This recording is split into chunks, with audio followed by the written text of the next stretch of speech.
வச்சுருக்கேன். அந்த குழம்பு பார்த்தா நிறைய சாப்பிடணும் போல இருக்கு. நீங்கள் கவலையே படாதீங்க, எவ்வளோ வேணாலும் சாப்பிட்லாம். சரி. அடிக்கடி நான் வந்து வைக்கிற குழம்பு அப்படின்னு பார்த்தீங்கன்னா கத்திரிக்காய் குழம்பு.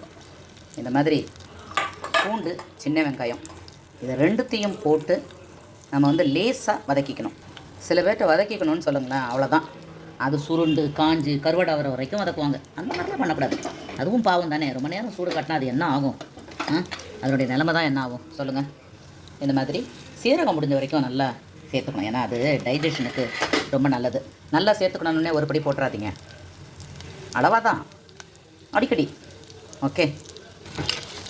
சின்ன வெங்காயத்தில் இருக்கிற டேஸ்ட் வேறு எதுலேயும் இல்லைல்ல. அதில் தொடர்ந்து சமைக்கிறவங்களுக்கு தெரியும் அதனுடைய ருசி. நான்லாம் ஒரு காலத்தில் சோம்பல் பட்டுக்கிட்டுன்னு தான் சொல்லணும். உண்மை அதுதான். பெரிய வெங்காயத்தையே எடுத்து சமைச்சிட்டு இருந்தேன். ஆனால் இப்போ அப்படி இல்லை. எதை எடுத்தாலும் சின்ன வெங்காயம் தான். நம்ம ஊர் ஆளுங்க எல்லாத்தையுமே ருசியாக சாப்பிட்டு பழகிட்டோங்க. தக்காளியை இந்த மாதிரி கட் பண்ணி, மஞ்சத்தூள் கொடுப்பா, கட் பண்ணி வதக்கிக்கோங்க. ரொம்ப நல்லாயிருக்கும். இது எடுத்துக்கோ, இந்த கவர் எடுத்துக்கோ. ஓகே. நான் பாருங்கள், மஞ்சத்தூளுக்கு ஸ்பூனை இங்கே வச்சுட்டேன். அது தோராயமாக போடுறேன். எடுத்து அந்த பக்கம் கனையாமல் வச்சுருப்பா, க்ளோஸ் பண்ணி வச்சுரு. இதை போட்டுட்டு இப்போ புளி கரைச்சி வச்சுருக்கேன். எப்படி வச்சுருக்கேன்னா, நான் கொஞ்சம் மிளகாத்தூளும் போட்டுட்டேன். அது கரிஞ்சு தீஞ்சு வர்றதுக்குள்ளே உப்பு போட்டு கரைச்சி வச்ச இந்த புளியை கொஞ்சமாக ஊற்றிக்கலாம். கொஞ்சமாக, ரொம்ப கம்மியாக. ஏன்னா இது வந்து இந்த கத்திரிக்காய் வேகிறதுக்கு மட்டும்தான். இப்படி ஒரு மூடி போட்டு அதை வேக விடுவோம். அதுக்குள்ளேயே தேங்காய் வதக்கி வச்சுருக்கோம் இல்லை, அது என்னது, வெங்காயம், பூண்டு, சீரகம், மிளகு, இது எல்லாத்தையும் தேங்காயோடு சேர்த்து அரைக்கும் பொழுது இந்த தக்காளியையும் அரைச்சிக்கணும். ஓகே. அப்போ தான் அந்த சாம்பார் இல்லை, குழம்பு செம்ம டேஸ்ட்டாக இருக்கும். பொண்ணுன்னே ஒரு அரை முடி தேங்காய் எடுத்துக்கூடாது. இந்த அளவுக்கு தான் தேங்காய் இருக்கணும். தக்காளியை வதக்க வேண்டாமா, அப்படியே இருக்குதுன்னு கேட்குறீங்களா? யார் அது? எஸ், வதக்க வேண்டாம். இது போதும். இது இப்போ நம்ம நல்லா அரைச்சி எடுத்துக்க போகிறோம். முதல்ல தேங்காய் அரைங்க, அப்புறம் அந்த வெங்காயமும் பூண்டும் அரைங்க, அப்புறம் அது கூட தக்காளியை சேர்த்து அரைச்சிக்கோங்க. அழகாக அரைஞ்சி வரும்.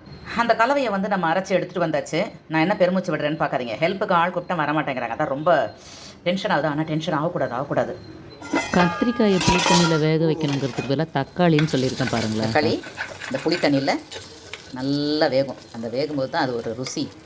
ஏன்னா மிளகாத்தூளும் கொஞ்சம் போட்டுட்டேன். மிளகாத்தூள் இல்லை, சாம்பார் பவுடர் வச்சுருந்தேன், அது கொஞ்சம் போட்டுட்டேன். கலர் வந்து ரொம்ப பிரைட்டாக இருக்காது. அதுக்கான ரீசன் என்னென்னா, நான் ஜாஸ்தி மிளகாய் சேர்த்துக்க மாட்டேன்.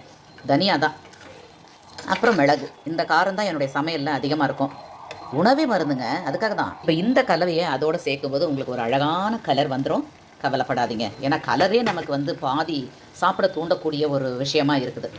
என்ன அழகாக கொதிக்குது பார்த்தீங்களா? நல்லா கொதிக்கட்டும். இப்போ நம்ம இதை தாளித்து விட்டுறலாம். நிறைய பேருக்கு தாளிக்கிறது எப்படின்னு தெரியாது. கடுகு இந்த மாதிரி பொரிஞ்ச அப்புறம் இதை சேர்த்துக்கோங்க. கடலைப்பருப்போ இல்லை உளுத்தம்பருப்போ. வெந்தயம் ரொம்ப கம்மியாக இருக்கணும். சீரகம் கூட ரொம்ப கம்மியாகவே சேர்த்துக்கோங்க. அதுக்கப்புறம் இந்த மாதிரி காஞ்ச மிளகாய் போட்டால் அது வாசனை தனி. கடைசியாக கருவேப்பிலை போட்டு, அந்த கருவேப்பிலை பச்சை மாறவே கூடாது. இது எடுத்து குழம்புல சேர்த்துக்கலாம். இது ஒரு கொதிக்கணும். ஓகே, அவ்வளோதான், ரெடி.